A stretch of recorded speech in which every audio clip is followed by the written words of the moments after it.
Find yourself a comfortable position tonight. Let your shoulders drop away from your ears.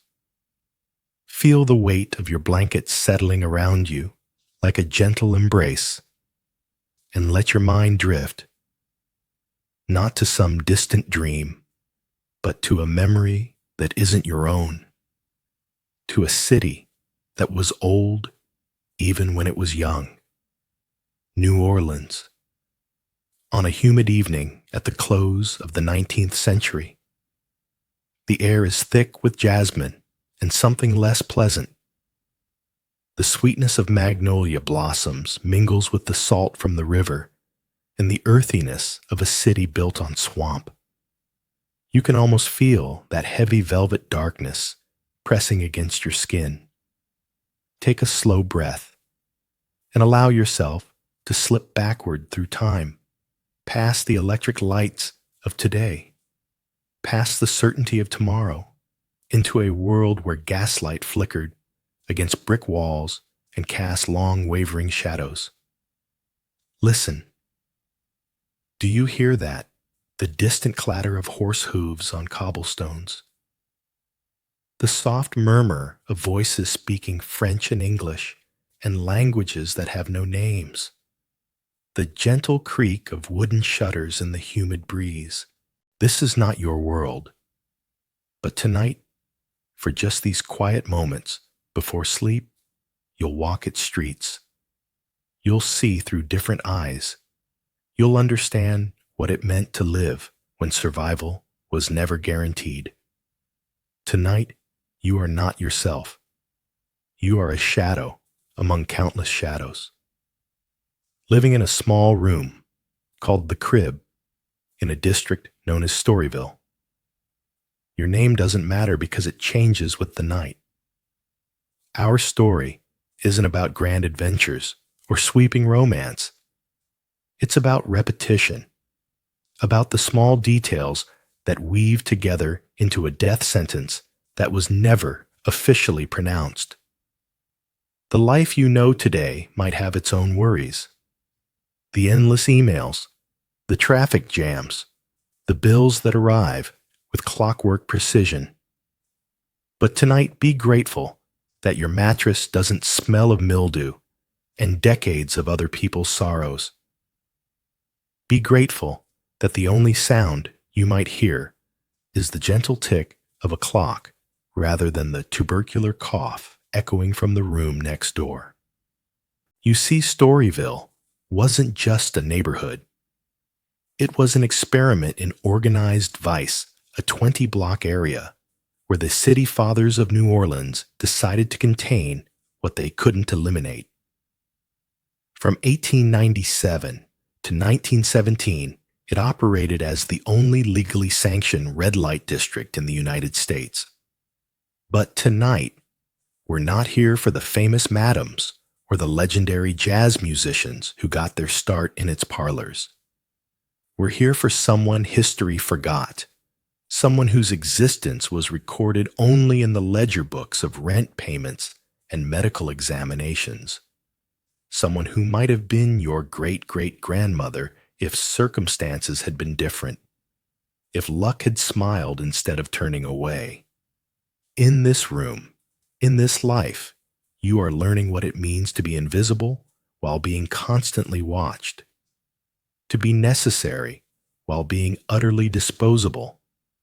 Your body is your only asset, and it's depreciating every single day.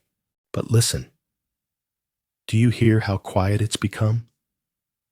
The distant jazz from the grand houses on Basin Street has faded. The arguments in the alley below have settled into whispers.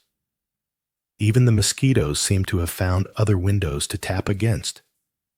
If you're still awake, I am your guide through this vanished world.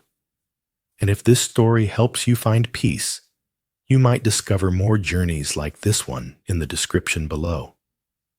But for now, let your eyes drift closed. Your room is waiting. That small space with its four walls, its single window, its worn wooden floor. Feel yourself sinking into that thin mattress. Smell the dampness that never quite leaves. Hear the building settling around you with its cargo of dreams and disappointments. This is where we begin. In a space barely large enough for hope, yet somehow containing entire lifetimes of it. The gaslight from the street below casts shifting patterns on your ceiling. And somewhere in the distance, a church bell tolls the hour. But time moves differently here, measured not in minutes, but in the space between one breath and the next, between one customer and another, between one small hope and its inevitable disappointment. Your world has shrunk to these few possessions, this narrow bed, this cracked mirror, this window that frames a view of another window just like it. And yet in the morning, you'll wake and find ways to make it beautiful, ways to make it yours, because that's what humans do. Even here, even now, close your eyes. Feel the weight of this other life settling over you like a thin shawl. And let me tell you about the crib, about your universe contained within four walls. Chapter 1. The crib. Your universe in four walls. Your fingers trace the edge of the mattress in the darkness, feeling along its worn cotton ticking, following the seams that have been mended and remended with whatever thread could be found. This isn't just where you sleep. This is your workbench, your confessional, your constant companion in a world that offers few constants. Feel how it sags in the middle, right there where hundreds of bodies have lain before you, each one leaving their own impression in the horsehair and cotton batting. Each one adding to the story that this mattress holds in its fibers. It has absorbed more confessions than any priest, witnessed more tears than any friend, and kept more secrets than any diary ever could. The mattress beneath you tonight, in your warm, dry room, with its memory foam that springs back to perfect flatness, with its clean sheets that smell of lavender detergent. That mattress knows only your shape, only your dreams. But this mattress, your mattress here in the crib, it knows the weight of survival. Run your hand across its surface. Do you feel those stains, dark patches that have soaked so deep into the fabric that scrubbing only spreads them further? You've long stopped trying to distinguish what made each mark. Was it wine spilled by a nervous customer? Sweat from the humid New Orleans nights, when even the thin cotton shift clung to your skin? Tears shed in the small hours when you thought the building had finally settled into sleep. It doesn't matter anymore. These stains have become part of the mattress's geography, familiar landmarks in your small world. That large discoloration near the foot. You've been looking at it for so long that you've begun to see shapes in it. Sometimes a bird in flight, sometimes a storm cloud, sometimes just the shadow of time itself. Listen. Can you hear it? That soft rustling from within. The horsehair stuffing has been compressed and recompressed so many times that it's begun to break apart.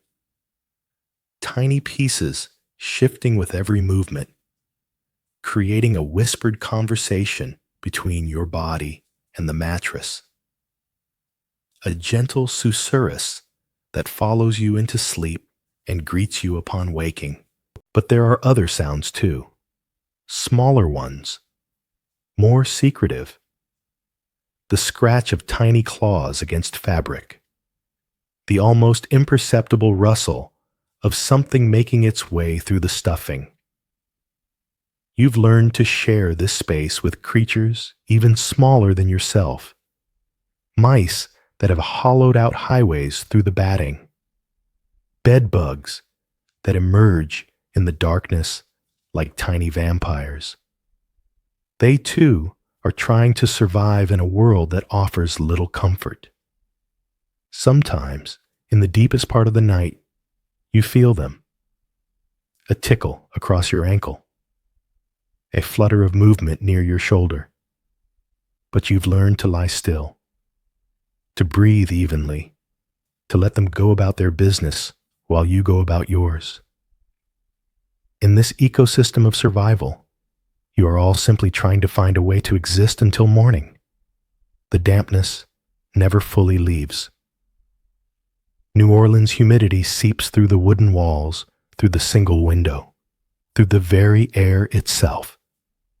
Your mattress drinks it in like a sponge, holding that moisture in its core until it becomes part of its essential character. That smell, that sweet, sick smell of mildew and thyme. It's as much a part of this room as the walls themselves.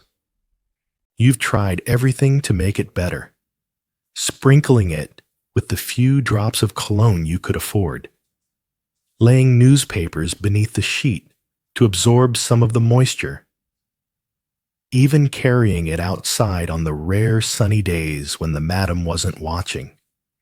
But the dampness always returns, patient and persistent as death itself. Your body has learned to accommodate this reality. You sleep curled in the spot that sags the least, your knees drawn up to avoid the place where a spring has worked its way through the ticking. Your head positioned just so to catch whatever breeze might drift through the window. You've become an expert in the geography of discomfort, mapping every lump, every valley, every hard edge that threatens to wake you in the night. But here's the strange thing. This mattress, with all its flaws and failings, has become yours in a way that nothing else can be.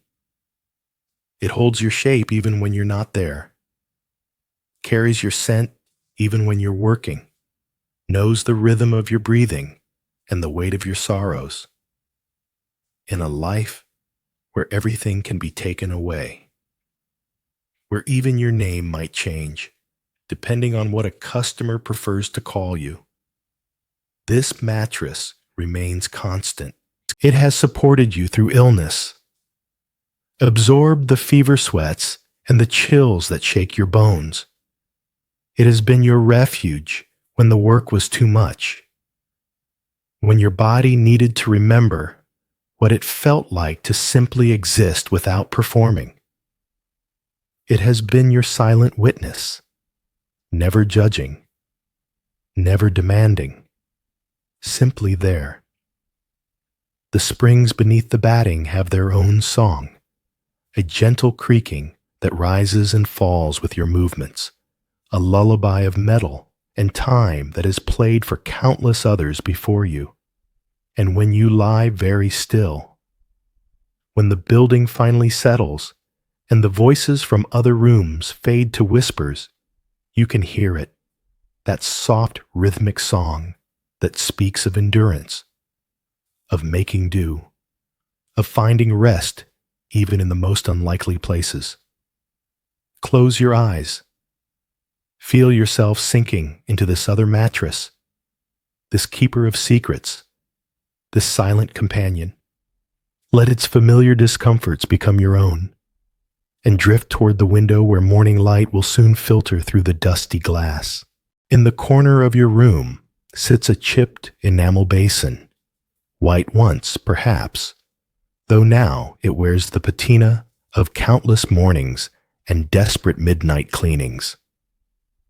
The rim is stained brown from water that carries the sediment of the Mississippi, water that has traveled through pipes laid hastily in muddy ground, water that tastes of iron and time. Run your finger along that chipped edge. Feel how the metal has been worn smooth by hundreds of hands seeking the same small comfort you seek now. Cleanliness, or at least the illusion of it. The chip itself tells a story, perhaps dropped in haste when someone heard footsteps in the hallway, perhaps struck against the wall in a moment of frustration when the water ran out again. Your basin in your comfortable home. It fills with clear water at the turn of a handle.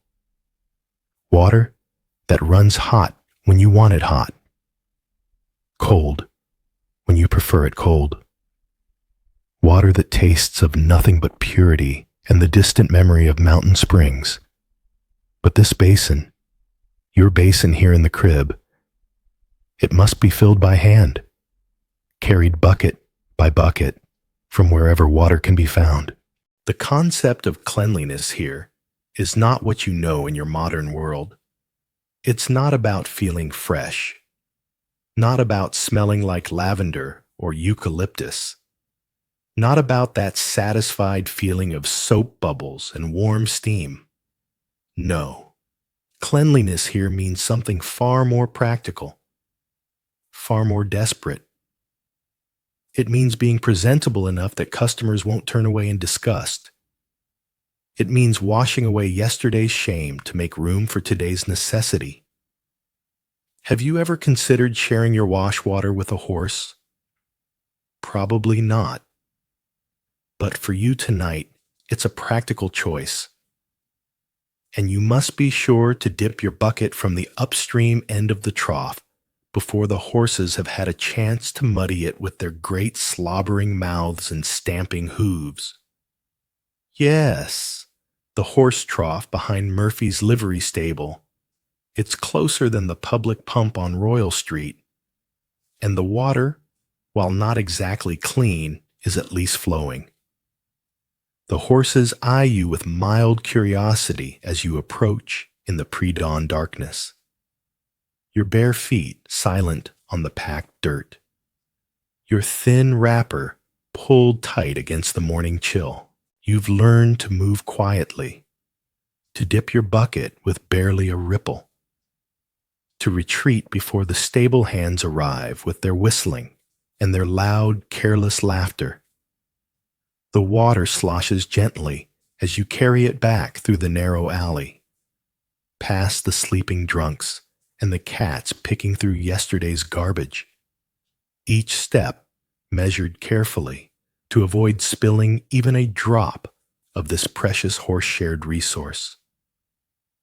Back in your room, you pour the water slowly into your basin, watching it settle, letting any sediment drift to the bottom. The water is cold, always cold, even in the suffocating heat of Louisiana summer. Cold enough to make you gasp when it first touches your skin. Cold enough to shock you into full wakefulness. And there, beside the basin, sits your treasure. A sliver of soap no bigger than your thumb. Rescued from the waste paper basket of Mahogany Hall.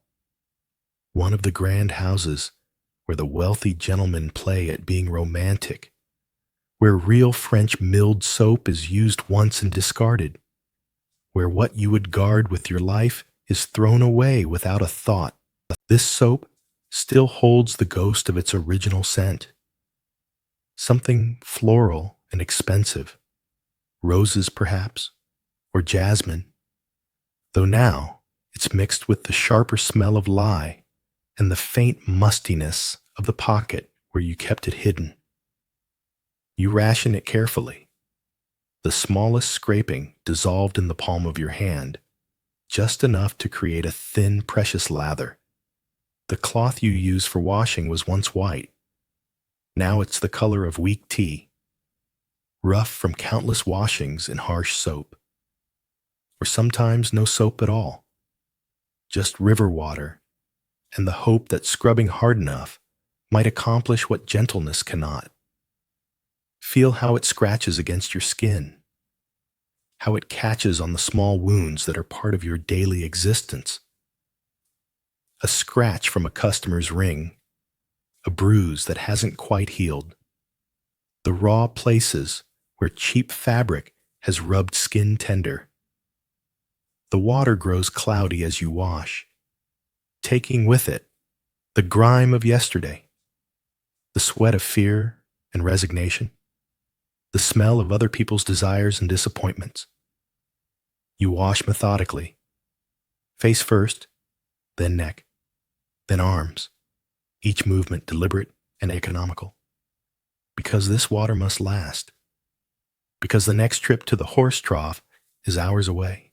Your skin tingles in the cold air as droplets evaporate, leaving behind a coolness that feels almost like purity, almost like the fresh start that each dawn promises but rarely delivers. The soap film on your skin tightens as it dries, a temporary armor against the day ahead, a thin barrier between your true self and the performance you must give. When you're finished, you don't throw the water away. Nothing here is wasted.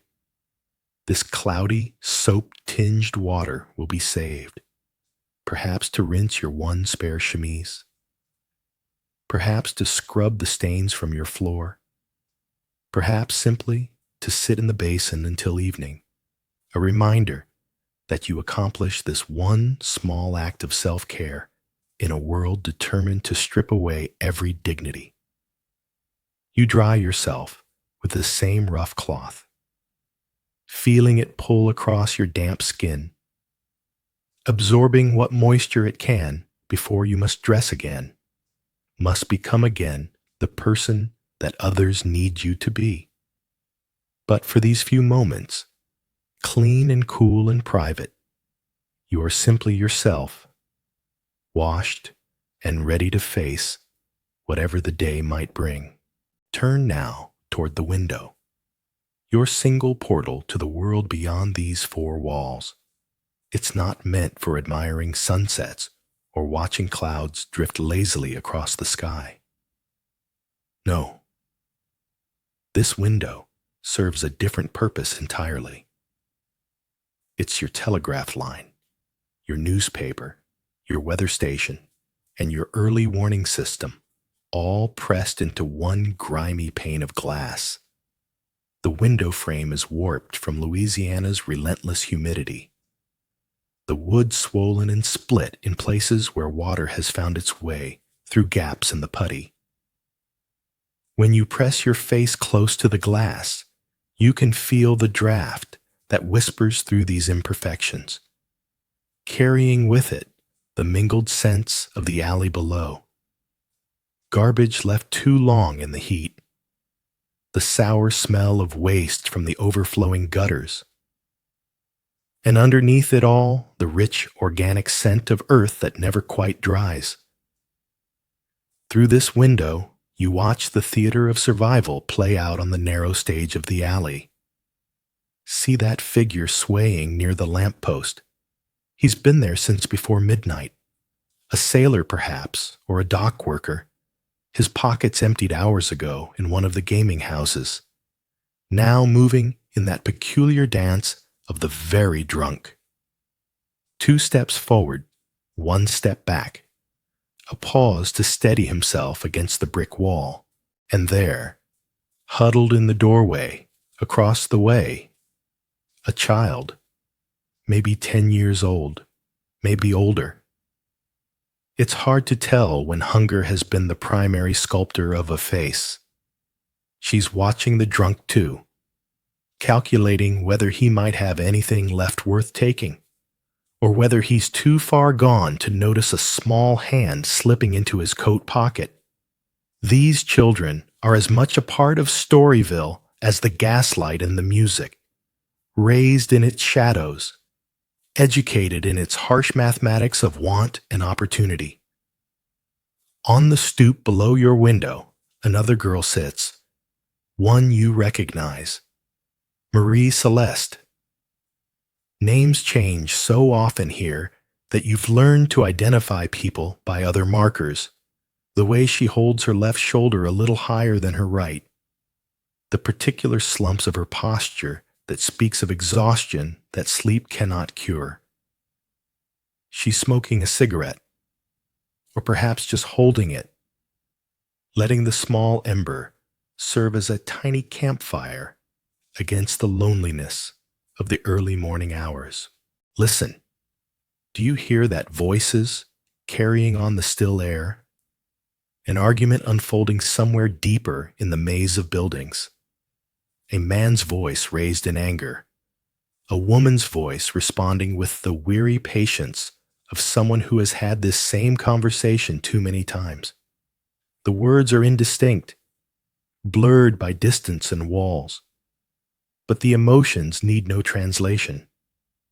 Frustration, meeting resignation, demand meeting desperate explanation. And beneath that, if you listen very carefully, you can catch the faint strains of music drifting from somewhere far more elegant than your narrow alley. The distant sound of a piano, perhaps a cornet joining in. Jazz being born in the parlors of the grand houses where customers pay enough to hear music with their pleasure, where the girls wear silk instead of cotton, where the champagne flows as freely as the rain that's now beginning to patter against your window. That rain, soft at first, barely more than mist settling on the glass, but growing steadier now, each drop catching what little light the gas lamp provides, creating tiny prisms that cast dancing shadows on your wall. The sound it makes as it hits the tin roof above. A gentle drumming that seems to muffle all the other sounds of the district, wrapping your small room in a cocoon of white noise. The gaslight from the street below flickers, not quite steady enough to read by, but bright enough to turn the raindrops on your window into tiny amber beads. The light catches the imperfections in the glass, the bubbles and waves that distort everything you see, making the figures in the alley below look like phantoms, like memories of people rather than people themselves. Through this window, you've watched the seasons change, seen spring bring new girls who still believe they might save enough money to leave. Watch summer drive everyone deeper into whatever shade they can find. Felt autumn's false promise of cooler air. Endured winter's reminder that cold is just another discomfort to be borne. This window has shown you fights and friendships, departures that might have been escapes, or might have been something far worse. Arrivals of girls even younger than you were when you first came here. Each one carrying that same look of determination mixed with terror that you remember seeing in your own reflection. But tonight, as the rain grows steadier and the gaslight dims and flickers, the alley empties. The drunk finally stumbles away. The child disappears into whatever shelter she's claimed. Even the other girl stubs out her cigarette and retreats inside. And you are left with just the sound of rain on tin, the soft hiss of water finding its way into gutters, and the knowledge that this window, this view, this small connection to the world outside is both your lifeline and your reminder of everything you cannot reach. Turn away from the window now, away from the world that watches but cannot help, and let your eyes adjust to the dimmer interior of your room. In the corner, arranged with the careful precision of someone who owns very little save your possessions, your entire worldly estate, the sum total of everything that is truly yours. There, hanging from a nail driven into the wall, is your dress, your good dress, though good is a relative term in a place where standards adjust themselves to harsh realities. The fabric was once a deep burgundy. Wine-colored, the shopkeeper had called it when it was new, though that was many owners before you. Now it's faded to the color of dried roses, soft and muted, bearing the patina of countless wearings and washings and careful, desperate mendings. Run your fingers along its hem. Feel where the threads have been pulled and rewoven, where small tears have been coaxed back together with whatever thread could be found. This dress is your canvas, your daily artwork, your proof that beauty can persist even when everything conspires against it. Each night, by the flickering light of a candle stub, you examine it for new damage, a pulled seam here, a small hole there, and you mend it with the patience of someone who understands that this dress is more than fabric. It's your dignity made visible. The needle you use for this mending is barely longer than your thumb, rescued from the sewing box of a customer who was careless with his belongings. The thread is a patchwork of colors. Burgundy when you can find it, brown when you can't. Sometimes even black or dark blue, creating a subtle map of repairs across the fabric, a constellation of care that only you can read. Beside the dress, on the narrow wooden shelf that serves as your vanity, sits your comb, bone-colored and missing 3 teeth, gaps that catch your hair and pull it in ways that make you wince. But it was your mother's comb, or so the woman who sold it to you claimed. And whether that story is true or not, you've chosen to believe it. Because in a world where truth is as scarce as comfort, you must create your own myths to survive. The missing teeth tell their own stories. One lost when you dropped it during a particularly difficult evening, the sound of bone cracking against wood echoing in your memory.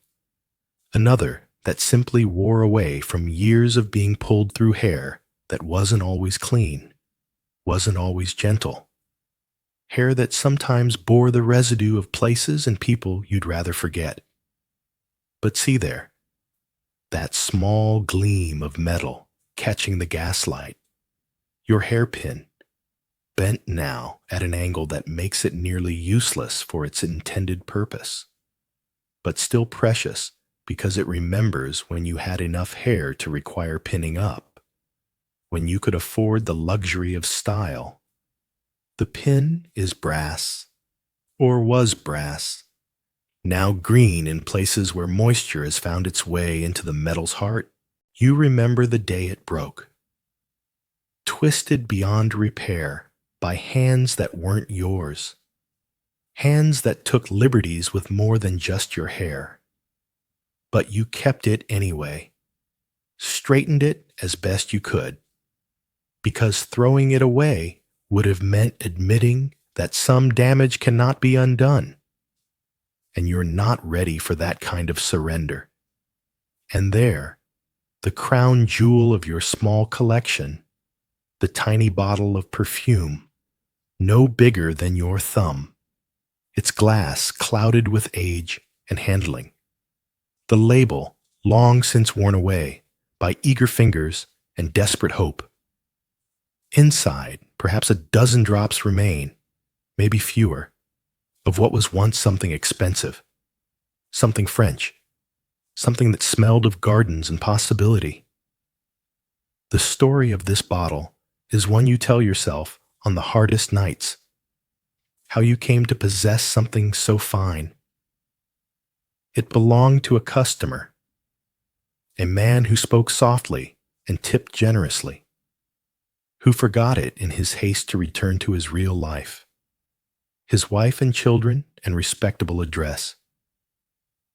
You found it nestled in the folds of the sheet, still warm from his pocket, and for once, just once, you decided that fate had offered you a gift, whether you took it or truly found it matters less than what it represents.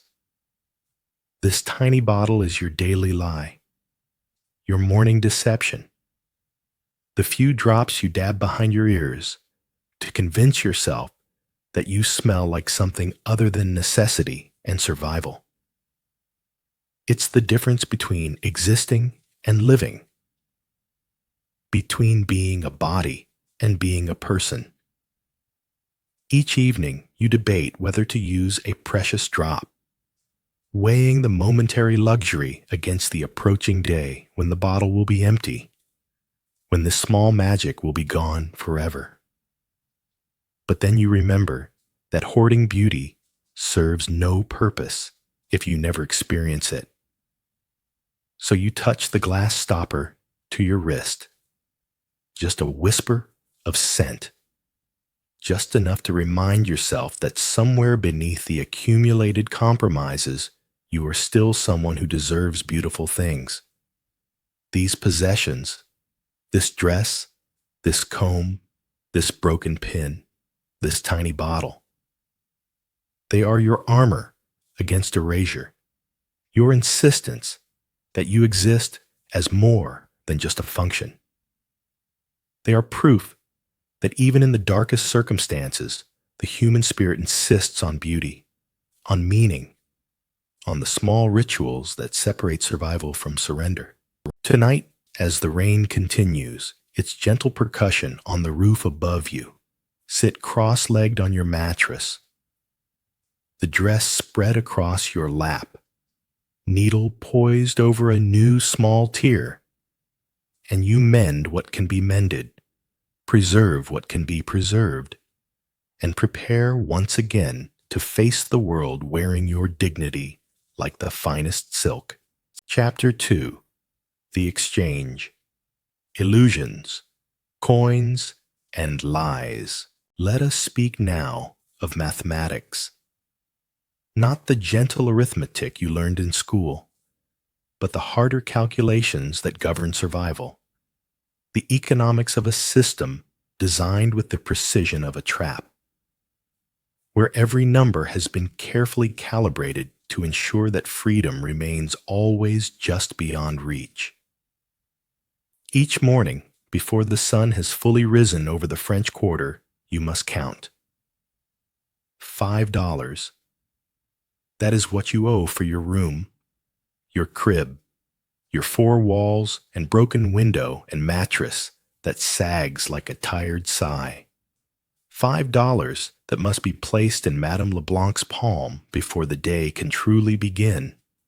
$5 that seems simple enough until you understand what $5 means in a world where quarters are precious and dimes feel like small miracles.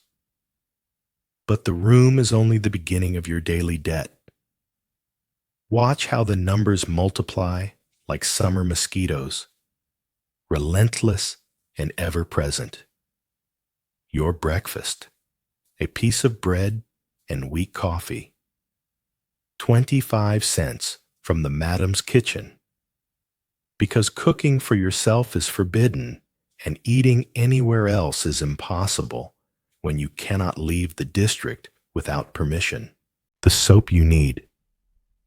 The real soap, not the sliver you rescued, costs 40 cents from Madame LeBlanc's private store. The powder for your face, 30 cents.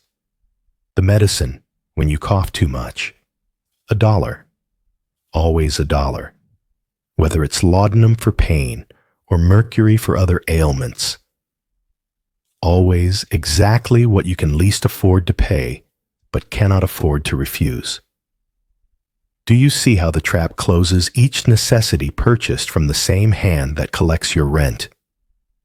Each expense carefully calculated to consume not just what you earn today, but what you might hope to earn tomorrow. It's a mathematics of desperation where the house always wins, because the house controls both sides of every equation. And what do you earn for a night's work?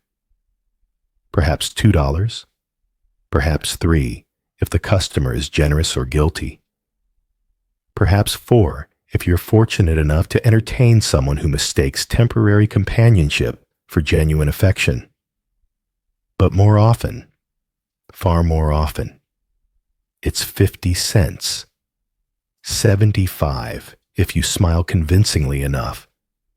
$1 if you can make him believe he's the only man who has ever understood you. Do you know the price of a smile? For you, it might mean an extra dime, the cost of a compliment, perhaps enough for a real meal. But the price of silence when you're treated badly, that's tomorrow's rent money. Money you cannot afford to lose by speaking truth to power, by demanding dignity when dignity has become a luxury you cannot afford. Here in your small room, emotions become currency. Kindness is an investment, and endurance is your most valuable skill. You learn to ration not just your soap and your food, but your authentic feelings, saving them for the moments when you can afford to be real. When the cost of honesty won't leave you sleeping in the alley. But perhaps the cruelest mathematics of all involves the tokens. Those small metal discs that Madame LeBlanc distributes at the end of each week. Brass circles stamped with her initials. Legal tender nowhere in New Orleans except within the walls of her establishment. You can use them to buy your necessities, your overpriced bread and soap and medicine. But you cannot use them to buy freedom. Watch how this system works. It's elegant, terrible efficiency. At week's end, instead of real money, American dollars that could be saved or sent home or used to purchase a train ticket to anywhere else, you receive tokens. Company scrip that ensures your labor can never take you beyond Madame LeBlanc's reach.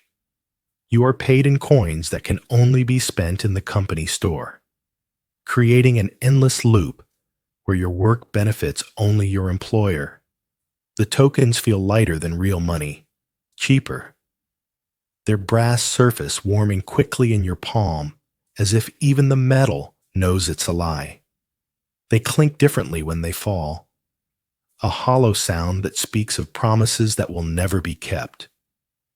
You've tried to trade them on the street, offering 10 tokens for 5 real dollars. But who wants currency that's worthless everywhere except in the place you're trying to escape? Some nights when the mathematics become overwhelming, when you add and subtract and carry over until your head aches with the futility of it all. You try different calculations. What if you ate only every other day? What if you washed with just water? What if you slept on the floor and rented out your mattress? But every path leads to the same conclusion. The system is designed to ensure that leaving requires a miracle. And miracles, you've learned, are not distributed according to need. The truly elegant cruelty lies in how close escape always appears. Always just a few dollars away. Just a few good nights. Just a small stroke of luck. The possibility dangles before you like a carrot before a horse, near enough to see impossible to reach. Keeping you moving forward when stopping might be wiser, when surrender might be kinder than hope. You keep your real money, those precious few actual dollars, hidden beneath a loose floorboard near your window. Dollars saved a nickel at a time, hidden from customers who might take them, hidden from other girls who might need them more, hidden even from yourself on the darkest nights when spending them on laudanum seems like the only path to temporary peace. Sometimes you count these hidden dollars by touch in the darkness, feeling each coin's weight and texture, memorizing their small differences. This one slightly thicker, that one bearing a scratch across Lincoln's face. They are your secret rebellion against the mathematics of desperation. Your proof that even in a system designed to consume everything, something can still be saved. Something can still be yours. But tomorrow, you will wake and the counting will begin again. $5 for the room, quarters for necessities, tokens that spend like hope and save like lies. And you will perform the calculations of survival once more, carrying numbers that never quite add up to freedom. In the darkness of your small room, you have learned to read men not by their faces, but by the stories their bodies tell without words, by the scents they carry, like invisible calling cards, by the particular weight of their footsteps on the creaking stairs. Each one brings his own atmosphere, his own weather, his own peculiar need that has driven him through the gaslit streets to your door. There is the dock worker. You know him before he speaks. The salt and fish oil clinging to his clothes like a second skin. The Mississippi mud still caked under his fingernails despite his attempts to scrub it away at the public pump. He smells of honest labor and honest sweat, of rope and tar, and the particular exhaustion that comes from lifting heavy things under a merciless sun. He is nervous always. These men of physical strength who find themselves uncertain in close quarters, who know how to command a loading crew but stumble over words meant for intimacy. His hands are rough from work, scarred by splinters and rope burns, and he touches everything hesitantly, as if afraid his calluses might catch on your skin, as if his strength might accidentally break something precious. "You're prettier than I thought you'd be," he says, and you smile because that's what the moment requires. Though you know he's comparing you not to other women, but to his own expectations, his own fears about what kind of person would end up in a place like this. He needs to believe you're here by choice, that this is temporary, that underneath the circumstances, you're still the kind of girl a man like him might court properly if things were different. But then there are the merchants. They arrive with an entirely different atmosphere.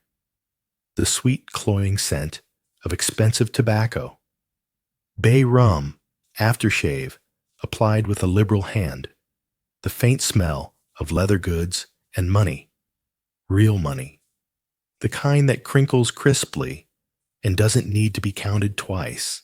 These men move through your space with ownership, touching your few possessions without asking, examining your comb as if appraising its value, commenting on the size of your room as if they might purchase it. They smell of self-satisfaction and entitlement, of men who have never questioned whether they deserve what they want. This reminds me of a little place I knew in Chicago, one might say, though whether he means a room or a woman is deliberately unclear. They traffic in vague references, in half-told stories that position them as worldly, experienced, men of sophistication who have seen everything and been everywhere. The cigar smoke in their clothing tells of business deals and private clubs, of a world where men shake hands and fortunes change direction. And then, softer footsteps, lighter scents. The boys who still smell of their mother's soap, who carry the particular musk of anxiety and excitement mixed into something both sweet and sour. These young men, perhaps sons of the merchants, perhaps clerks or students, Perhaps just boys with saved allowances burning holes in their pockets. They apologize for everything, for their nervousness, for their inexperience, for the very fact of being there. Their sweat is different, sharper, tinged with fear and anticipation. They stumble over words, knock over your water glass, blush at sounds from other rooms. They smell like inexperience and desperate curiosity, like boys playing at being men and terrified someone might discover the performance. Is this? How do we? They stammer, and you become gentle, maternal almost, guiding them through rituals they've only imagined. You become their teacher in things they're not ready to learn, their confessor for sins they haven't yet committed. They cling to you afterward, as if you might anchor them to this new version of themselves they're trying on, like an ill-fitting coat. But the pattern, the constant wearing pattern, is in what they all say afterward, in the words that flow like water finding the lowest ground. You remind me of someone, they tell you, and you nod, because nodding is easier than explaining that you've heard these exact words perhaps 1,000 times, from 1,000 different mouths, spoken with the same wondering tone, as if each man believes he's the first to notice your resemblance to his sister, his first sweetheart, his mother when she was young. They always say that. It's a way for them to forget who you are and where you are. It transforms you from a transaction into a memory, from a necessity into a choice, from a stranger into someone safe, someone familiar, someone who couldn't possibly be the kind of person who would judge them for being the kind of person who comes to places like this. You have the same eyes as they begin, and you let them finish. Let them construct whatever fiction they need to sleep peacefully when they return to their real lives, their real beds, their real worlds where women like you exist only in whispered stories and guilty imaginings. Some nights bring the rougher ones, men who smell of violence and whiskey, whose scents carry warnings your body recognizes before your mind does. They move through your space like storms, disrupting everything, leaving disorder in their wake. The air grows thick with tension when they arrive, charged like the atmosphere before lightning strikes. But even these men, even the ones who take more than they give, even they need their stories, their ways of making this transaction into something else, something that doesn't require them to see you clearly. You like this, don't you? They ask. And you know the only acceptable answer. Know that your survival depends on convincing them that their presence is wanted, their touch welcomed, their particular needs perfectly matched to your desires. The saddest ones, the ones who make your heart heavy despite your efforts to protect it, are those who smell of loneliness, of desperation that mirrors your own, who come not for pleasure, but for connection, for the temporary illusion that someone in this world knows their name and is happy to see them. These men pay for conversations more than anything else, for someone to listen to their troubles, to nod sympathetically at their disappointments, to pretend that their lives matter to someone besides themselves. Listen, do you hear that? The steady tick, tick, tick of the clock on the wall downstairs, marking time with the mechanical precision of a heartbeat that never varies, never skips, never stops. It becomes the metronome for your most essential skill, the rhythm that guides you through the careful choreography of disappearance.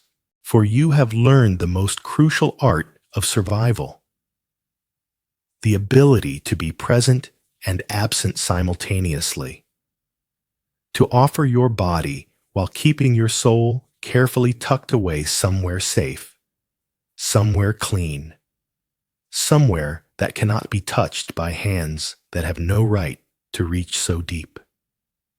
The technique begins with your eyes, not closing them, because that would be noticed, but letting them drift slightly out of focus, letting your gaze settle on something specific and distant. Perhaps you count the cracks in the ceiling. 1, 2, 3, following their spiderweb patterns like a map to somewhere else. The largest crack starts near the window and spreads toward the center like a river delta. You've memorized its tributaries, its seasonal changes when the house settles, its quiet promise that everything eventually breaks down. Or perhaps you reconstruct your mother's kitchen in your mind, not as it was when you left, but as it existed in the golden days of childhood when the world was smaller and safer. You remember her hands kneading bread dough, the way flour dusted her apron, the particular sound the wooden spoon made against the sides of the mixing bowl. Was it 2 cups of flour or 3? Did she add the salt before the eggs or after? These details become precious puzzles to solve, mathematical problems that require your complete attention. Sometimes you think of nothing at all, and this is perhaps the greatest skill, the ability to let your mind become as empty as winter sky, to exist without thought, without memory, without anticipation. This is the art of becoming an object, a useful thing rather than a thinking being.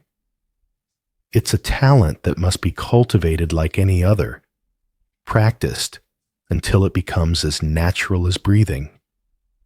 The body learns to perform its functions independently, to respond appropriately while the mind travels elsewhere, to make the sounds and movements expected without conscious direction.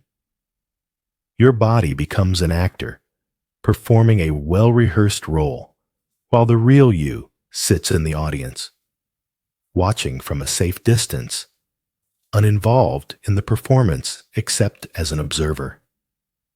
Tick, tick, tick goes the clock, measuring out minutes that feel like hours, hours that disappear like minutes.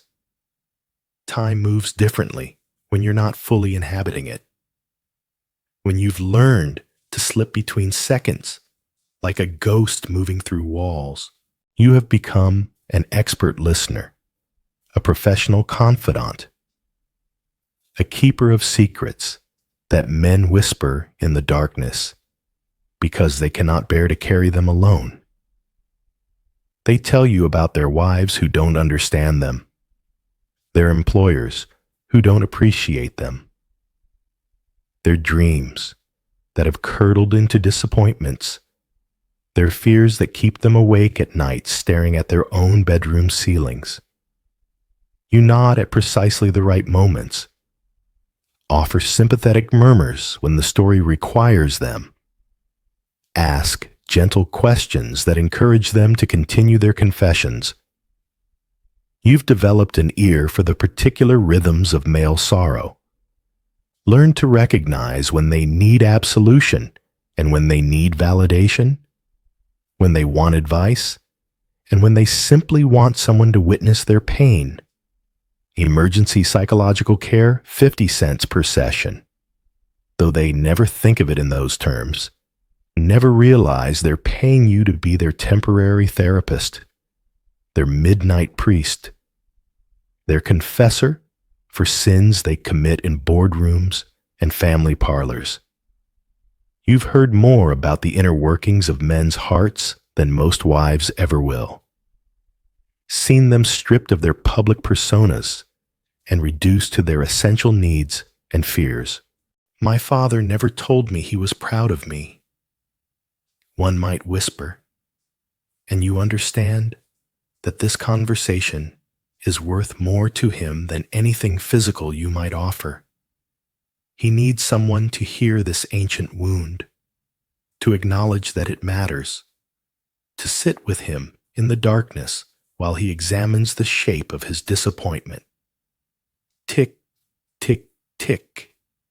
The clock continues its patient measurement, indifferent to confessions and commerce alike, indifferent to the careful performance you're giving. The delicate balance between presence and absence that keeps you sane. Some nights you practice disappearing so completely that you almost forget how to return, how to reassemble yourself when the performance ends, how to gather the scattered pieces of your consciousness and fit them back together into something recognizable as a self. The art of pretending can become so refined that the pretense begins to feel more real than the reality you're pretending to escape. But always, always, there are anchor points that call you back. The feeling of your own heartbeat, the taste of your own mouth, the particular way your hair falls across your forehead.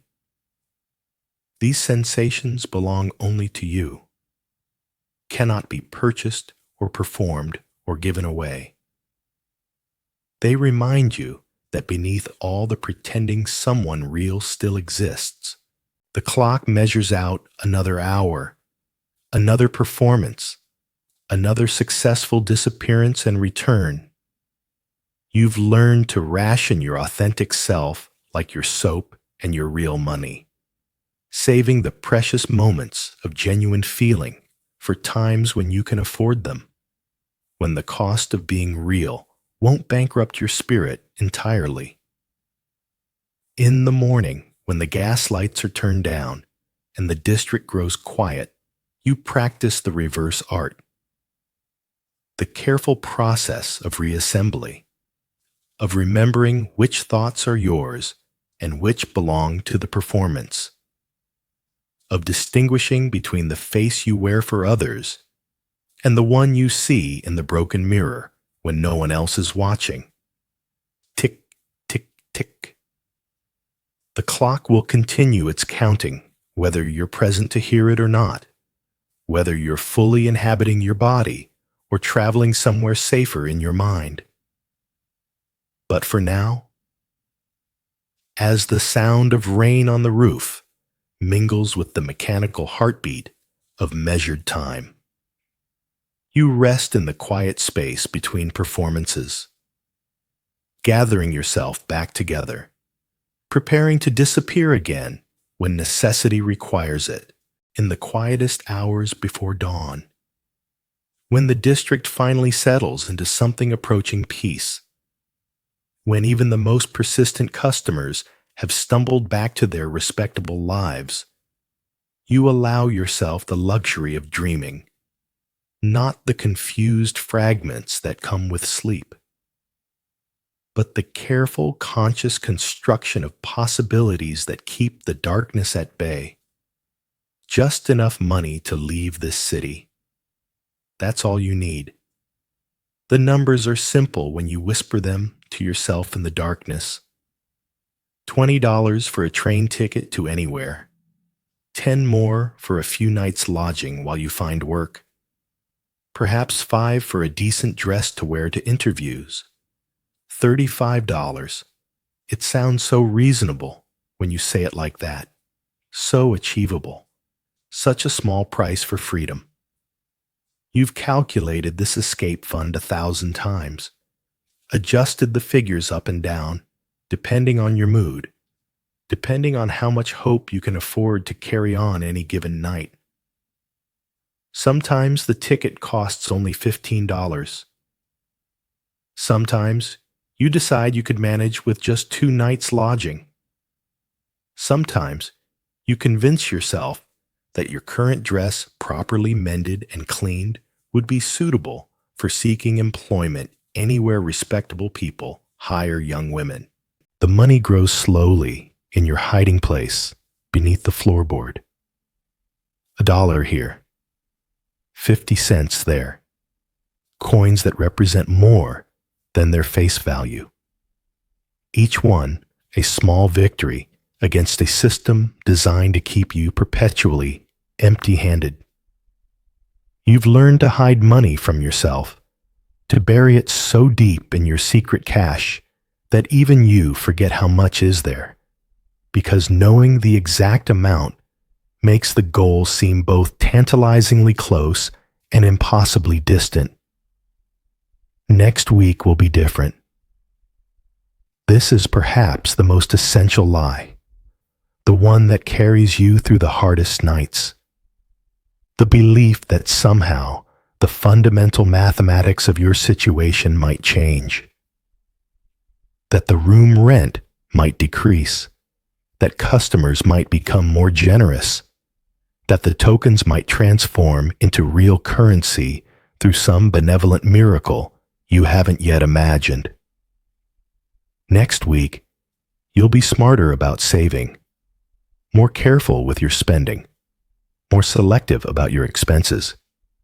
Next week, you'll find a way to make the soap last longer, to eat less, to need fewer of the small comforts that make existence bearable. Next week, you'll be stronger, more disciplined, more focused on the goal of accumulation rather than the immediate needs of survival. But perhaps the sweetest lie, the one that brings the most comfort in the darkest hours, is the belief that someone will come for you, not a customer seeking services, not a man looking to purchase temporary companionship, but someone who sees you, really sees you, and decides that you deserve rescue. He will be kind, this imaginary savior. Perhaps a traveling merchant who stops in New Orleans and finds himself enchanted not by your performance, but by some authentic moment when you forget to pretend. Maybe he'll catch you reading, or humming softly to yourself, or carefully mending your dress with the patience of someone who still believes that beautiful things are worth preserving. He'll have enough money to take you away, not to some other city where you'll face the same limited choices, but to a place where women like you can disappear entirely, where your past becomes irrelevant, where you can become someone else entirely, someone with a different name and a different story and different possibilities stretching out like an endless road. Sometimes in this fantasy, you become his wife, not because you love him, but because marriage offers legal protection, social respectability, a role that society recognizes and respects. You'll keep house for him, cook his meals, mend his clothing. All the domestic arts you learned before circumstances led you to Storyville. You'll be grateful and quiet, and never mention where he found you or what you were doing before he offered salvation. Other times, the imaginary rescue takes different forms. Perhaps you'll meet a woman, a reformer, one of those earnest ladies who visit the district occasionally with pamphlets and good intentions. She'll recognize something in you that others have missed, some spark of intelligence or dignity that convinces her you're worth saving. She'll take you to one of those homes for wayward women, where you'll learn new skills, find respectable employment, gradually rebuild yourself into someone who belongs in daylight. Or maybe, in the most daring version of this dream, You save yourself. Through some combination of luck and careful planning, you accumulate enough money not just to leave but to transform. You picture yourself stepping off a train in Chicago or San Francisco, wearing a traveling dress that fits properly, carrying a small valise containing everything you need to start again. No one will know where you came from, what you've done, what you've survived. These lies, these careful constructions of possibility, they're as necessary as food or water or the small sliver of soap you guard so carefully. They keep some essential part of you alive, some belief that the current situation is temporary, that change is possible, that tomorrow might carry different options than today. You know they're lies. Of course you know. The mathematics remain unchanged no matter how many times you recalculate them. The men who visit remain customers rather than saviors, no matter how kindly they speak. The women, reformers, see problems to be solved rather than individuals to be rescued. The trains leave the station every day carrying other people to other lives while you remain exactly where you are. But knowing their lies doesn't diminish their power, doesn't reduce their necessity. In a world that offers so little truth that's bearable, lies become a form of medicine, a daily dose of hope that keeps despair from settling too permanently into your bones. As the first pale light of dawn begins to filter through your window, as the district prepares for another day of the same transactions and performances and careful economies, you allow yourself one more moment with these necessary fictions. Let them wrap around you like a blanket, soft and warm and completely imaginary, but real enough to carry you through whatever the day might bring. Chapter 3. The sentence, the wearing of the body. It begins so quietly, so insignificantly, that you almost don't notice it at first. A small tickle in the back of your throat, the kind that might come from breathing too much dust or talking too long in the humid air. You clear your throat once, twice, and think nothing more of it. How could you know that this tiny irritation will become your most faithful companion, more constant than any customer, more reliable than any promise, more persistent than any hope? The cough starts as a whisper, barely audible even to yourself. At first you can suppress it easily, swallow it down with a sip of water, muffle it against your pillow. Hide it behind a delicate clearing of the throat that might even seem ladylike, refined, the kind of small sound that respectable women make in polite company. You become an expert in the geography of discretion, learning to time your breathing so the tickle doesn't catch you off guard during conversations, positioning yourself near windows where the sound might drift away unnoticed, developing the skill of the silent cough, that strange contortion of throat and chest that provides some relief without creating any sound. But the Louisiana air is thick with more than humidity. The rivers and bayous that make this city possible also fill it with vapors that settle deep in the lungs. The buildings themselves seem to exhale moisture, their wooden walls sweating constantly in the subtropical heat. Breeding grounds for the invisible seeds of illness that float through every breath. Your body has been weakened by other factors. The poor nutrition that comes from eating whatever the madam provides at prices you can barely afford. Meals that focus on filling the stomach rather than nourishing the blood, bread and weak soup, and coffee that tastes more of chicory than actual coffee beans. The vitamins and minerals that might help your body fight off illness are luxuries reserved for those who can afford fresh fruit and meat and vegetables. Week by week, month by month, the cough grows bolder, no longer content to be suppressed or hidden. It demands attention, announces its presence to everyone in the room. What once could be disguised as a delicate throat clearing now erupts without warning, harsh and wet and impossible to ignore. At first, you cough into your pillow during the quiet hours, hoping to muffle the sound, hoping the other girls won't hear and begin to worry. Begin to whisper. Begin to treat you with the careful distance that sick people inspire in the desperate. Because in a place where everyone's health is precarious, illness spreads not just through the air, but through fear. The cough develops its own rhythm, its own schedule.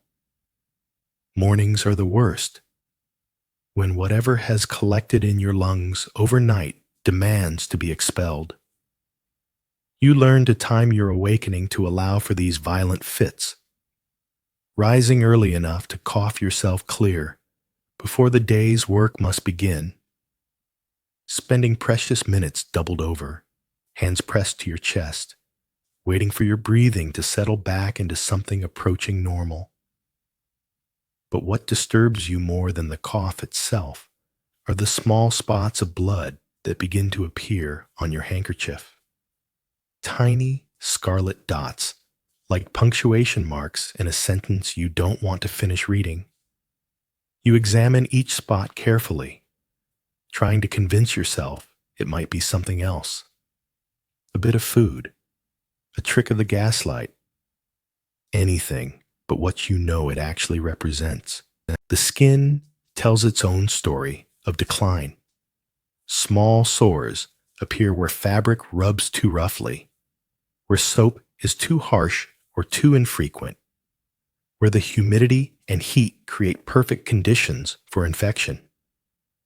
At first, these are minor irritations, tiny red marks that you assume will heal quickly.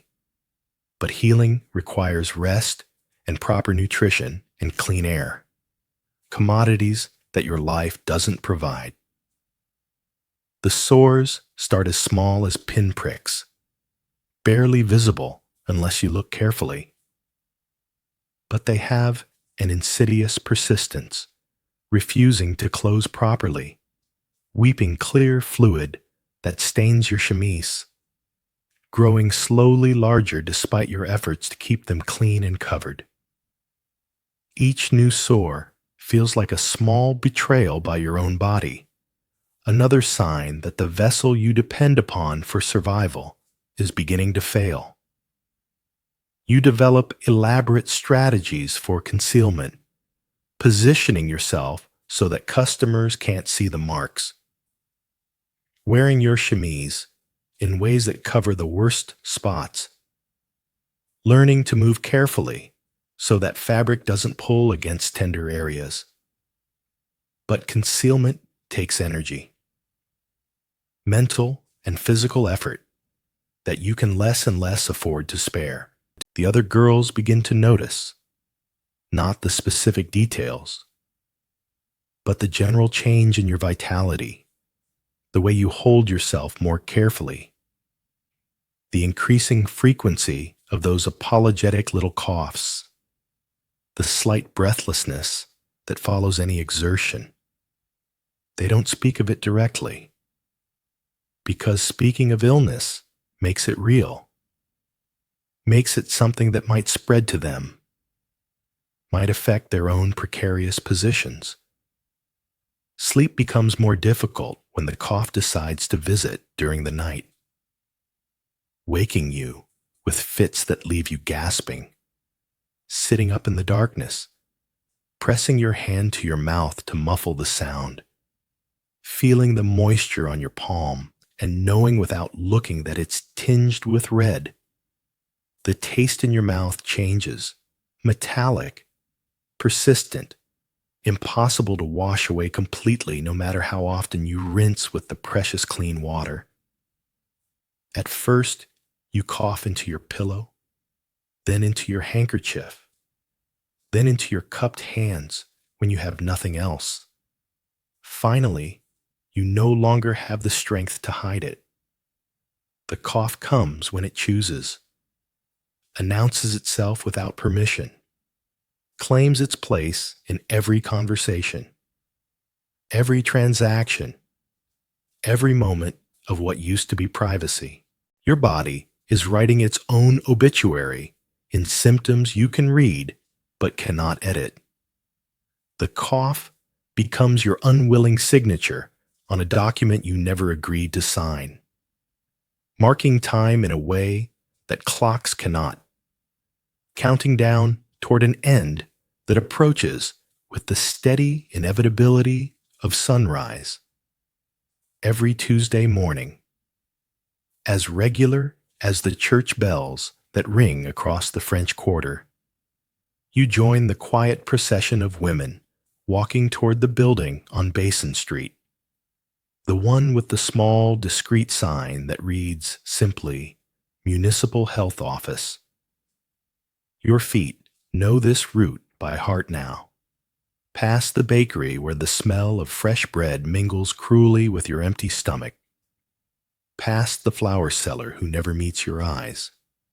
Toward the place where your humanity will be temporarily suspended in the name of public health. The waiting room is exactly what you might expect from a place designed to process rather than heal. Wooden chairs arranged in precise rows. Their surfaces worn smooth by countless bodies that have sat here with the same mixture of resignation and dread that you carry this morning. The walls are painted a shade of green that might once have been cheerful, but now appears sickly under the harsh gaslight, like the color of pond water that has sat too long in the sun. You take your place among the other women, none of you speaking, all of you understanding that conversation would only make this experience more real, more personal, more difficult to endure. The silence is thick with shared knowledge, the understanding that what happens in this room is not medicine in any sense that respectable people would recognize. It is inspection, evaluation, the systematic cataloging of bodies as either fit for commerce or requiring temporary removal from the marketplace. The woman beside you shifts nervously in her chair, her hands folded so tightly in her lap that her knuckles have gone white. She's new. You can tell by the way she keeps glancing around, still shocked by the clinical coldness of it all, still expecting to be treated like a person seeking medical care, rather than inventory requiring assessment. You remember that feeling, that first time when you still believed that doctors were meant to heal, that examinations were conducted with care and concern for the patient's well-being. The air in the waiting room carries the sharp smell of carbolic acid, the disinfectant that's supposed to make everything clean and safe. But underneath it lurks something else, the mustiness of unwashed bodies, the staleness of fear sweat, the particular odor of institutions where human dignity goes to die. You breathe shallowly, trying not to let the smell settle too deeply in your lungs. Already compromised by that persistent cough that echoes softly around the room as other women struggle with their own breathing difficulties. When your name is finally called, not the name you were born with, but the one the madam uses for the official records, you rise on unsteady legs and follow the nurse through a narrow corridor lined with doors. Each door identical, each one hiding the same scene of systematic dehumanization. The nurse's shoes click against the wooden floor with metronomic precision, a sound that seems to count down the seconds until your dignity will be temporarily confiscated. The examination room is smaller than your crib, barely large enough for the simple table, the single chair, the small wash basin that has seen too much use and too little actual cleaning. The doctor enters without knocking, without greeting, without acknowledging that you are anything more than the next item on his list of daily tasks. He's a thin man with pale hands and eyes that look through you rather than at you. Eyes that have learned to see bodies as collections of symptoms rather than vessels containing human souls. The doctor doesn't ask your name. He looks at you the way a scientist might examine a specimen under a microscope, with clinical detachment that transforms you from a person into a problem to be categorized. His questions are purely functional. How long have you been working? Any unusual discharge? Pain when urinating? Delivered in the same tone he might use to ask about the weather. Mechanical, impersonal, designed to gather information rather than provide care. The examination itself is conducted with the efficiency of someone who has performed the same routine hundreds, perhaps thousands of times. His hands are cold, clinical, moving over your body with the impersonal thoroughness of someone conducting an inventory. He makes notes on a form without looking at your face, without acknowledging that this process might be uncomfortable, humiliating, degrading. You've learned to detach during these moments, to let your mind drift elsewhere, while your body submits to this necessary violation. He doesn't examine you to ensure your health, to catch problems early, to provide treatment that might improve your condition. The examination is designed to answer one question only. Are you currently spreading something that might inconvenience his true patients, the paying customers who frequent the district, the men whose comfort and safety matter more than your well-being? Your actual health is irrelevant as long as you're not visibly contagious.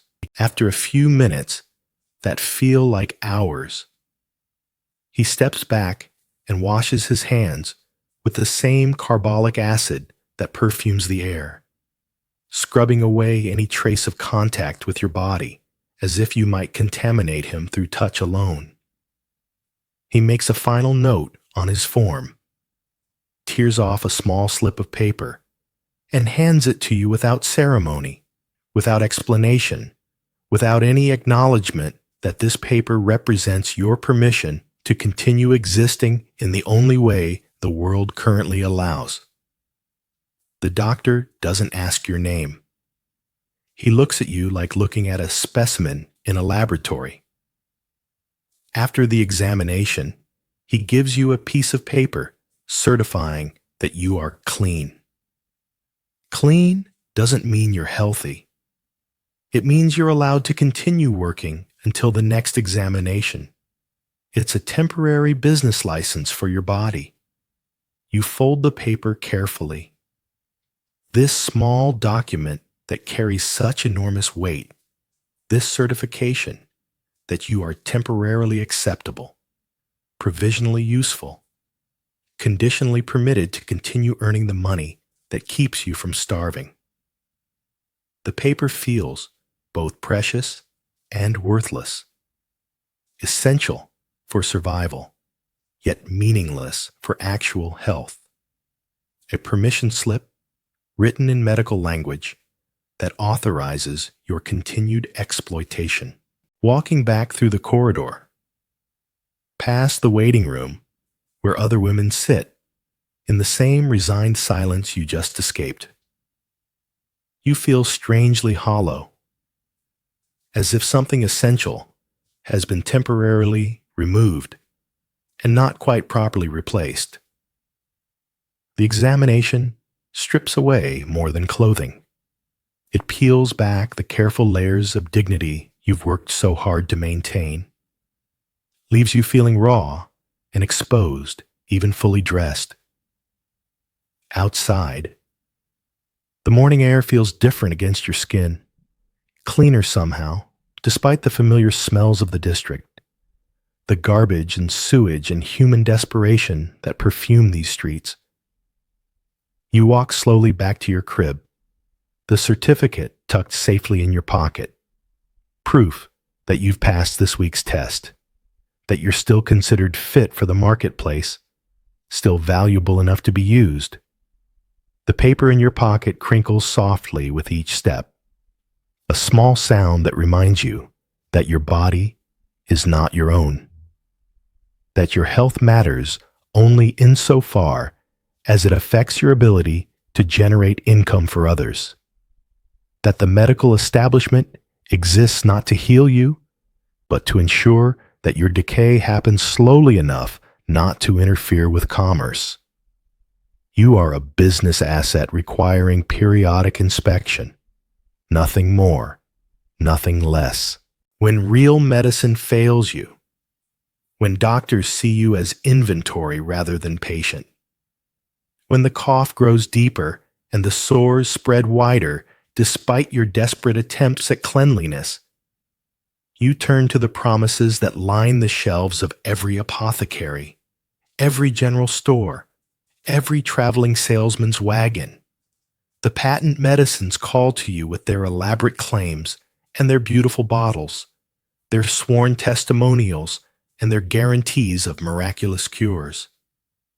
The advertisements are everywhere you look, in newspapers, on billboards, painted on the sides of buildings in letters large enough to read from across the street. They promise everything you desperately need.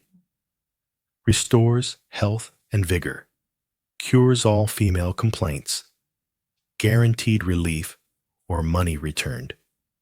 The language is so confident, so absolute, that it's easy to believe that somewhere in these colorful bottles lies the answer to your suffering.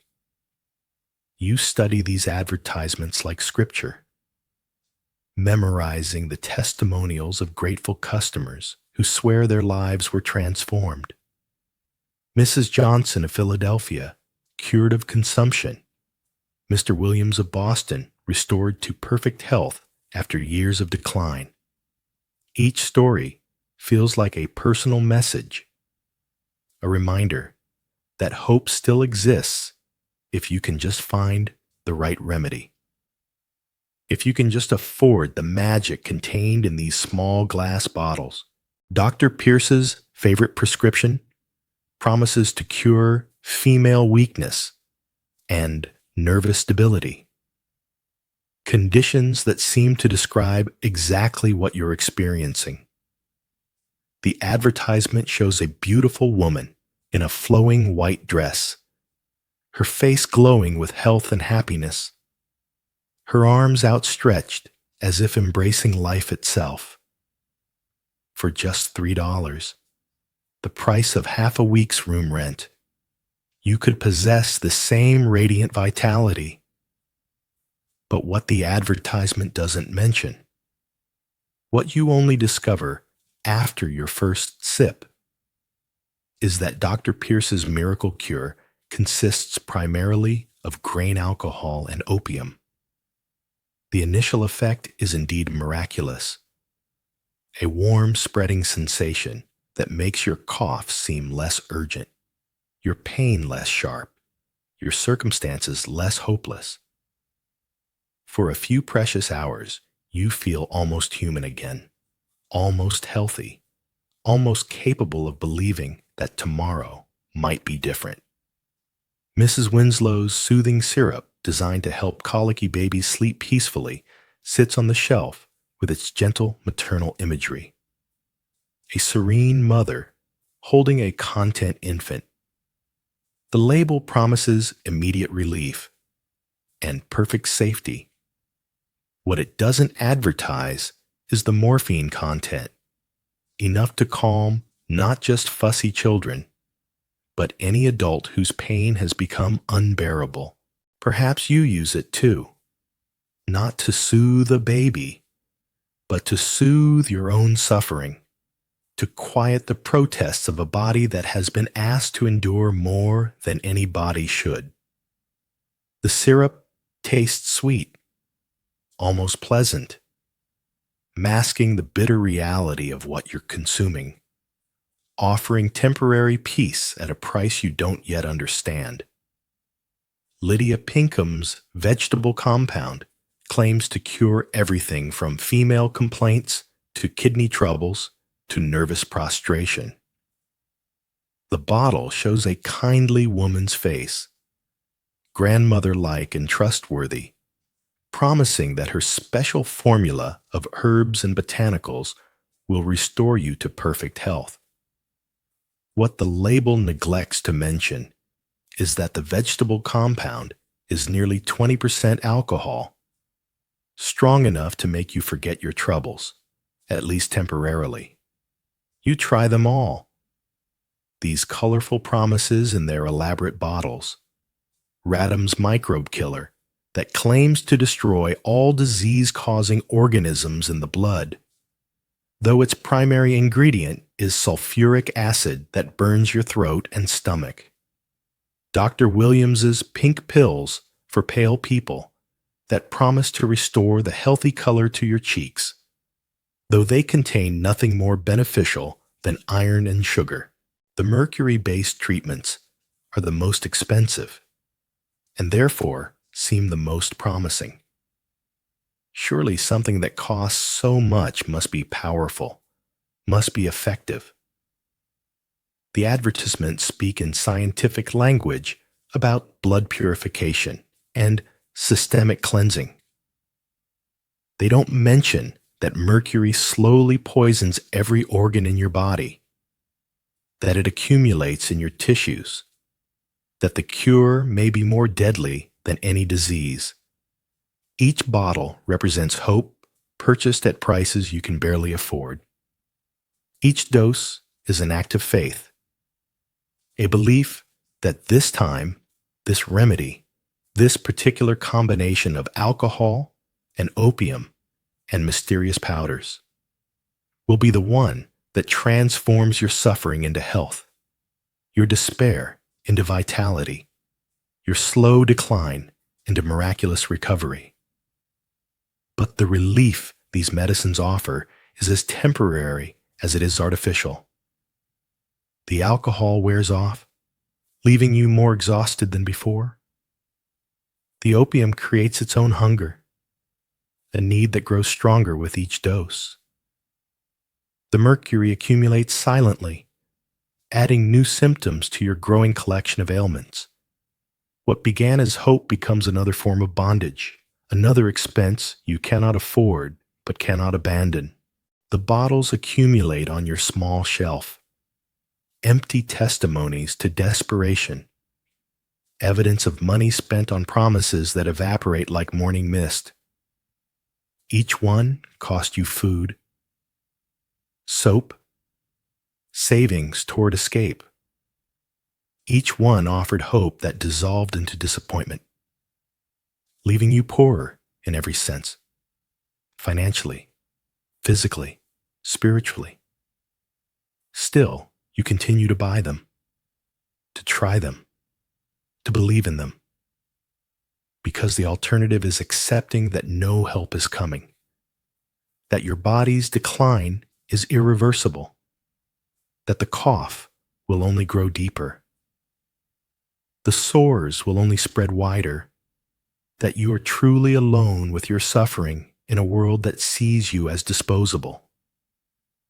The patent medicines offer something more valuable than healing. They offer the illusion that healing is possible, the belief that someone, somewhere, cares enough about your suffering to create a cure. The bottles on your shelf are not just containers of false medicine. They are vessels of hope, proof that you haven't given up, evidence that some part of you still believes in tomorrow. It happens gradually, so slowly that at first you might not notice the change, like watching a leaf turn from green to yellow. The transformation so subtle that each day seems identical to the last, until suddenly you realize that everything has shifted, that you have crossed some invisible line from which there is no return. The customers begin choosing other rooms, other girls, without explanation, without complaint, without the dramatic scenes you might have expected. They simply stop asking for you. Their feet pause at your door, but continue down the hallway. Their voices call other names. Their coins find their way into other hands. You listen to the sounds of business continuing around you, while your own room grows quieter, emptier, more forgotten with each passing night. Madame Leblanc no longer meets your eyes when she makes her evening rounds, no longer pauses at your door to ask about your day, no longer bothers to assign you the customers who aren't particular about whom they visit.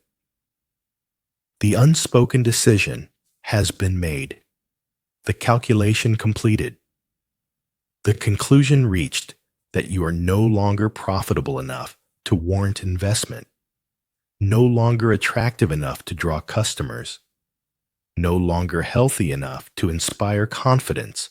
The change is accomplished without announcements, without confrontations, without the dignity of honest conversation. It simply becomes understood by everyone except you at first that your room is no longer truly part of the business, that you have become a ghost haunting your own life, still paying rent for space that generates no income, still existing in a place where existence is measured only in terms of earning potential. You spend your days listening to the sounds of commerce from other rooms, the footsteps on the stairs that never stop at your door, the voices that never call your name, the negotiations that never involve your services.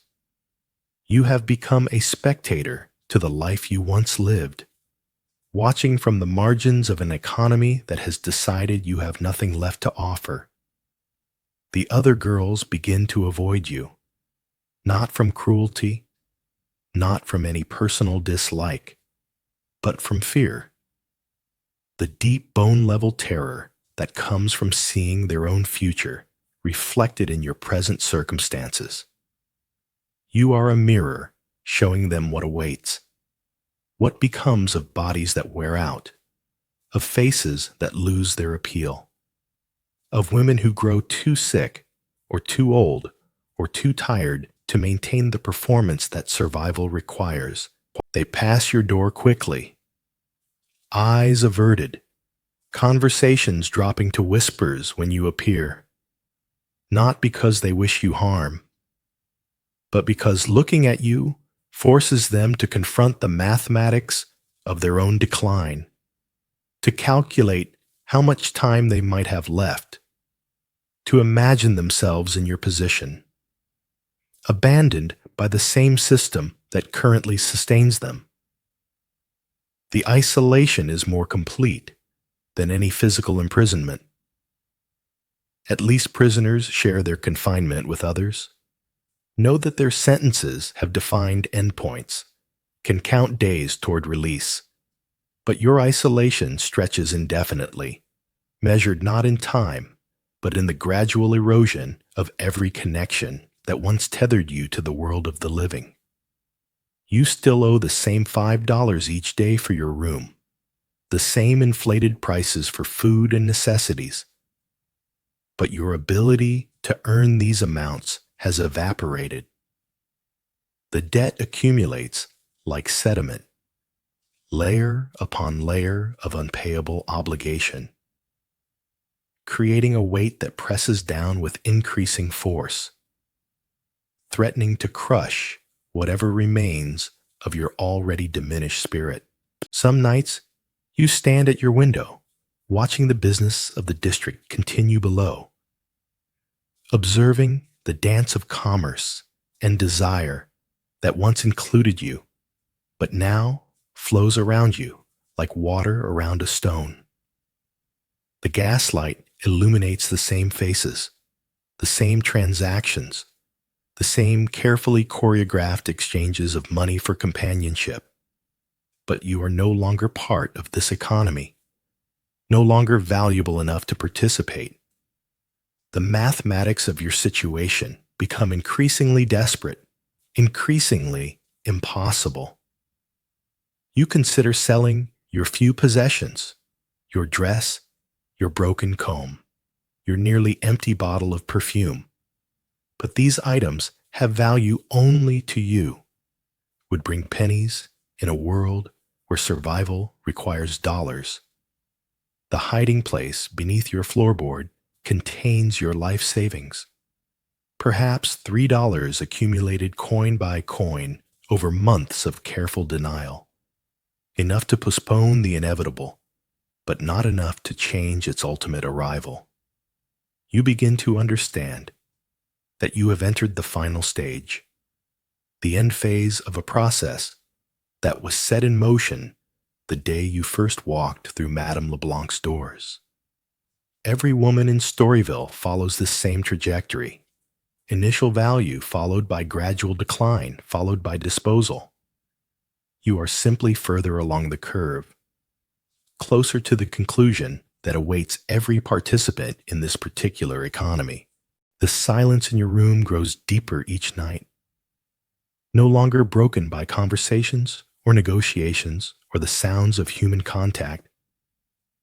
The silence has weight now, substance, presence. It fills the space like fog, thick and gray and impossible to dispel. You find yourself speaking aloud sometimes, just to hear a human voice, even if it's only your own, even if the words have no one to receive them.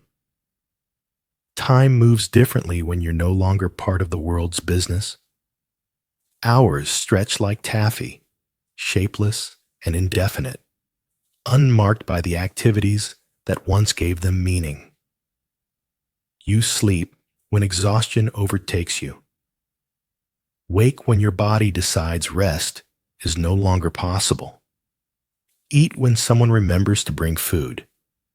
Exist in a state between life and death, useful to no one, wanted by no one, remembered by fewer and fewer people each day. This is how it ends, not with drama or tragedy or any of the theatrical gestures that stories demand, but with quiet abandonment, with gradual forgetting, with the simple economic decision that some lives are no longer worth sustaining. You have become living proof that in a world where people are commodities, when the commodity loses its value, the person disappears as well. One morning, on a day that dawns no different from any other, with the same humid air pressing against the windows, the same distant sounds of the district awakening, the same pale light filtering through the dusty glass, you simply do not wake up. There is no struggle, no dramatic final moment, no last words whispered into the silence. Your breathing, which has grown shallower and more labored with each passing week, simply grows quieter and quieter until it stops altogether. As gentle as a candle flame guttering out when the wax is finally consumed. As natural as a tide that goes out and chooses not to return. The discovery comes hours later, when the midday heat has already begun to build. When Madame LeBlanc finally notices that your room has been silent for too long, even by your recent standards.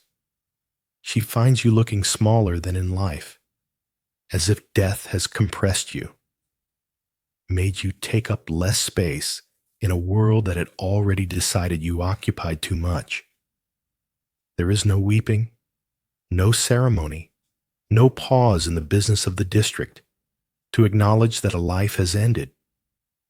Death in Storyville is as common as rain in Louisiana, as unremarkable as the sunrise, as easily managed as any other aspect of commerce that requires efficient handling. The cleaning begins within hours, practical and thorough, designed to prepare the room for its next occupant rather than to honor its previous one. Your few possessions, that carefully mended dress, that broken comb with its missing teeth, that nearly empty bottle of perfume that carried such precious dreams. These items are distributed among the other girls, not from sentiment, but from simple economy. Waste not, want not. The dress, your best dress, the one you repaired night after night with such careful attention, finds its way to Marie, or perhaps it's Celeste, the girl from down the hall who always admired its faded burgundy color. She will wear it tomorrow night, and customers will never know that it once belonged to someone who no longer exists, that its carefully mended seams tell the story of nights spent in patient restoration. Your comb, your mother's comb, or the comb you chose to believe was your mother's, becomes useful to someone else. Its missing teeth no longer a source of sorrow, but simply a minor inconvenience to be worked around. The crack in its bone handle will continue to spread, but in different hands, serving different hair, forgetting the gentle touch with which you once used it. Even that precious bottle of perfume, those final few drops that represented such luxury, such hope, such careful rationing of beauty, disappears into someone else's possession. The glass will be refilled with cheaper scent. The label will fade completely, and eventually, even the bottle itself will break, carrying away the last physical trace of your desperate attempts to maintain dignity.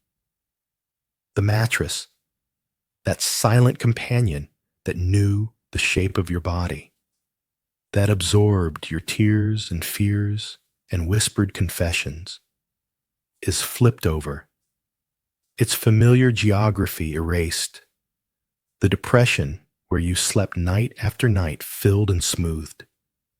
Your imprint, the physical evidence that you once existed, gradually works itself out of the horsehair and cotton, until even this most intimate record of your presence fades to nothing.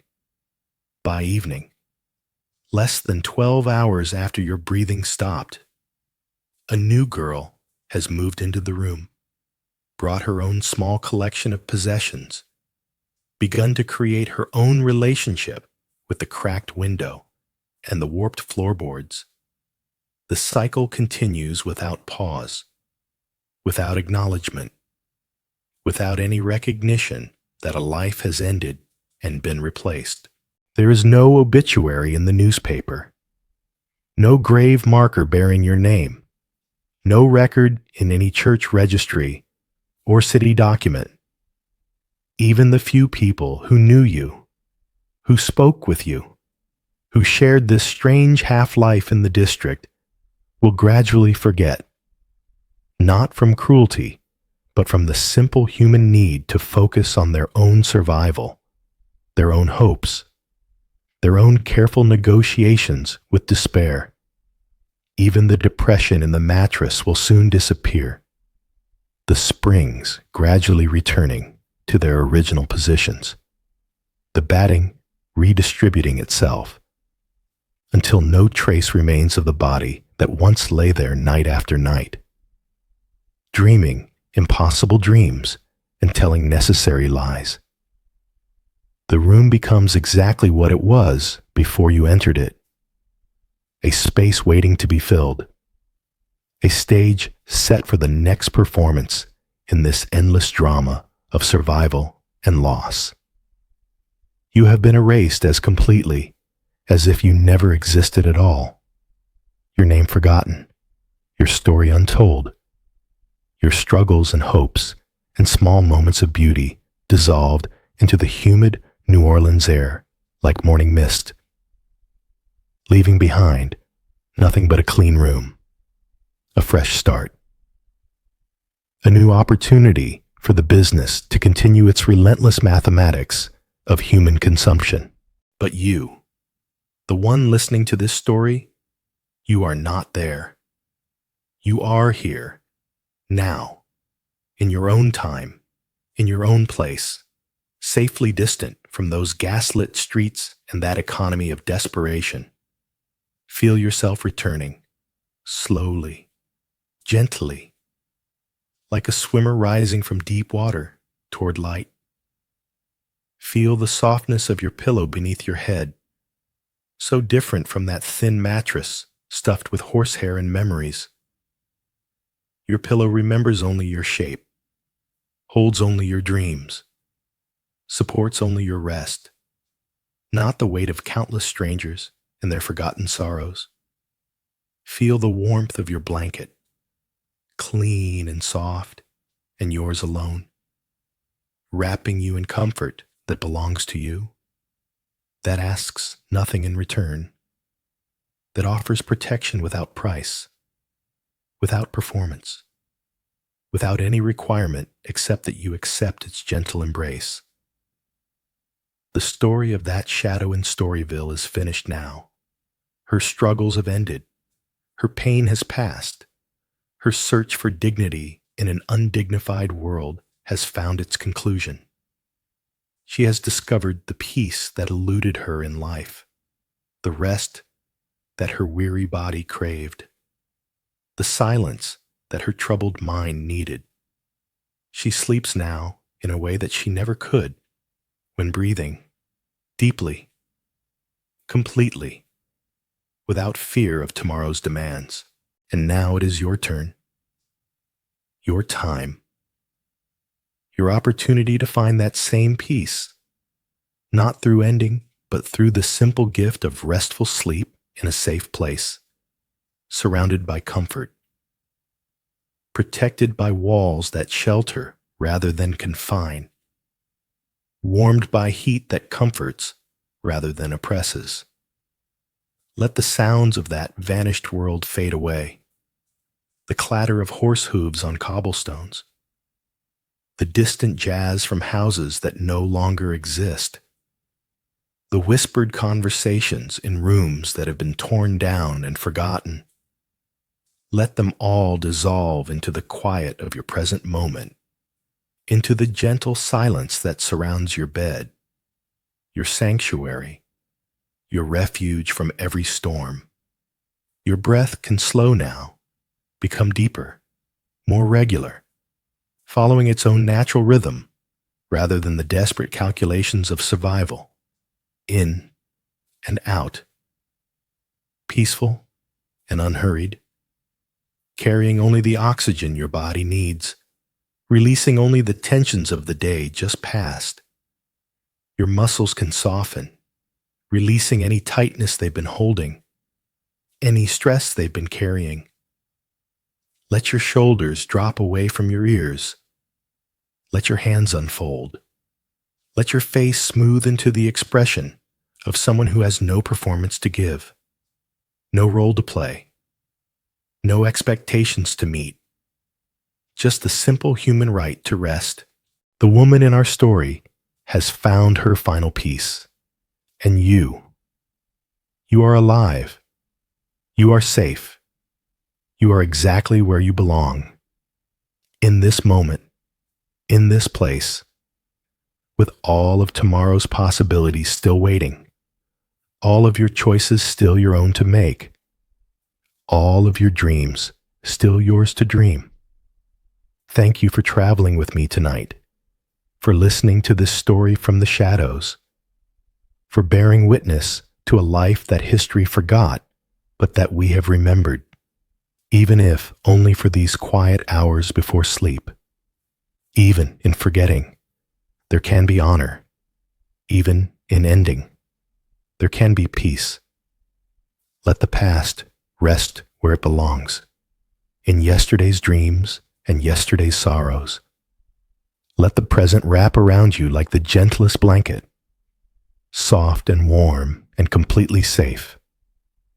Let tomorrow wait patiently for you to wake, refreshed and renewed, carrying only the love and comfort that belong to your real life, your chosen life, your precious, irreplaceable existence. Sleep well, dream gently, and wake tomorrow to a world full of possibilities that are entirely your own.